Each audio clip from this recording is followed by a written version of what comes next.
नायक नहीं खलनायक हूं मैं। जी हाँ, मैं हूं खलनायक।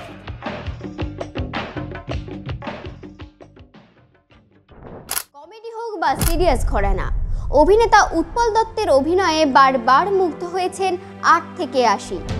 যায় যদি যাক প্রাণ, হীরকের রাজা ভগবান, রাজামশাইয়ের বেশে সেই মানুষটিকে দেখে সকলেই মুগ্ধ হয়েছিলেন, যাকে সামনে দেখে হয়তো রেড়ে করে তেড়ে যেতেন অনেকেই। এমনকি তার অভিনয় দেখে তাকে জুতো ছুঁড়েও মেরেছেন দর্শক।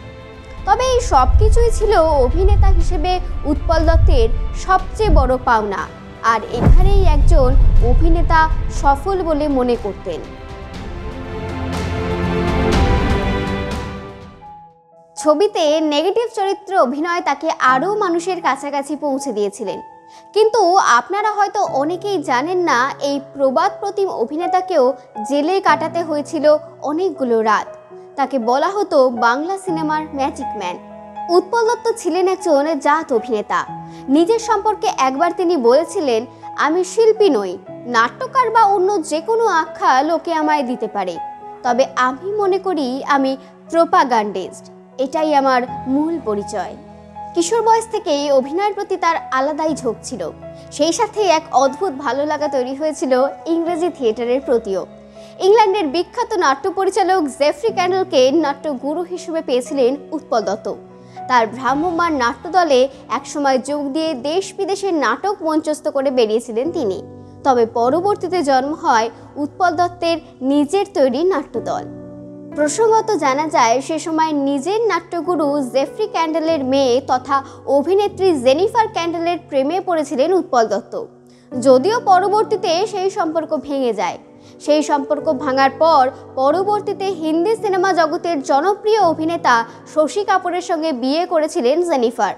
শশী কাপুরকে বিয়ে করার পর অভিনয় জীবন থেকে অবসর নিয়ে নেন তিনি।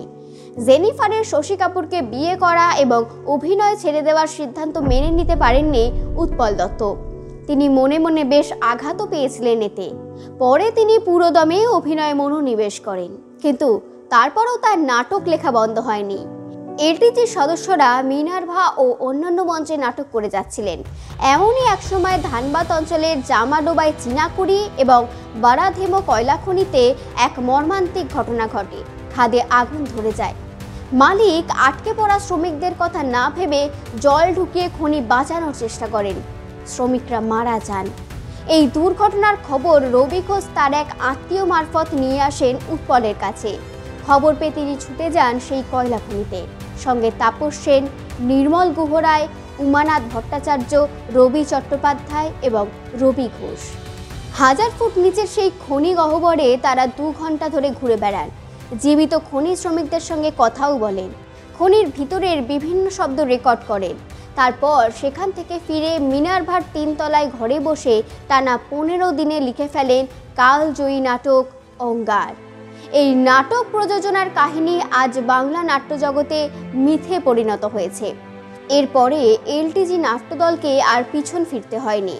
উৎপল দত্ত তারপর থেকে গ্যালিভারের মতোই বিচরণ করেছেন বাংলা নাট্যজগতে। শিল্পী ছাড়াও উৎপল দত্ত ছিলেন মার্ক্সবাদী আদর্শে বিশ্বাসী একজন মানুষ। 1963 সালে কল্লোল নাটকে অভিনয় করে তাকে বহু বিরোধিতার মুখে পড়তে হয়েছিল। নৌবাহিনীর বিদ্রোহের গল্প তুলে ধরা হয়েছিল সেখানে। তৎকালীন কংগ্রেস সরকারকেও নিশানা করেছিলেন উৎপল দত্ত।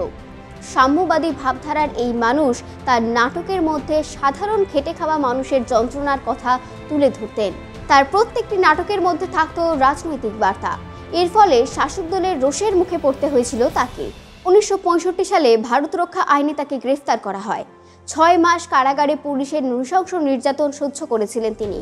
1967 সালে যখন বঙ্গীয় আইনসভার নির্বাচনে কংগ্রেসের পরাজয় ঘটে, সেই সময় কংগ্রেসের পরাজয়ের একটা বড় কারণ বলে ধরে নেওয়া হয়েছিল উৎপল দত্তের গ্রেফতার। কিন্তু বন্দী হয়ে জেলে বসে থাকলে তার পক্ষে শুটিং চালিয়ে যাওয়া সম্ভব হতো না। অনেক টাকার ক্ষতিপূরণও দিতে হতো।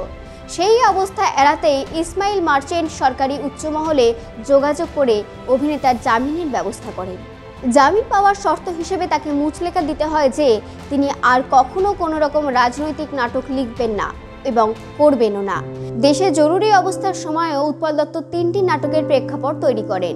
ব্যারিকোড, City of Nightmares, Enter the কিংয়ের মতো সেরা নাটক তারই সৃষ্টি।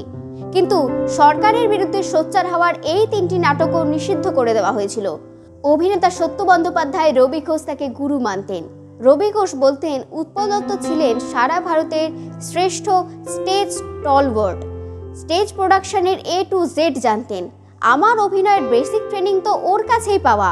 তরুণ মজুমদারের মনে আছে ওর শ্রীমান পৃথ্বীরাজ ছবির রায় সাহেবের চরিত্রটা এত পছন্দ হয়েছিল যে এগ্রিমেন্ট পেপারে সই করে পারিশ্রমিকের জায়গাটা ফাঁকা রেখে ফেরত পাঠিয়েছিলেন। ফ্লোরে মেকআপ নিয়ে 5 মিনিট আগে উপস্থিত হতেন। হাতে থাকতো মোটা মোটা বই। শটের ফাঁকে পড়তেন। ডাক পড়লেই উঠে দাঁড়িয়ে বলতেন, ইয়েস স্যার।